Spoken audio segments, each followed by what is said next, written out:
As you can see, very relaxed. And I'm just gonna kind of take this short edge of the fascia tool just to check up here, make sure I'm catching everything. I really want to be aware of the fascia tension in the horse's body, because if we have that, then we can release it and also help the muscles to move more fluid within their performance. So I'm going to go with my hand, tying this all up in here, see if there's any issues in his posterior pectorals. Nothing so far.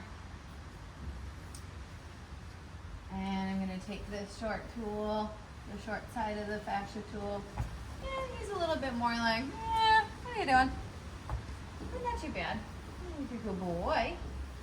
Just paying attention. And usually I'm doing light to medium pressure on this, not a super deep, because you don't really want to do that on the back too deep. That's not that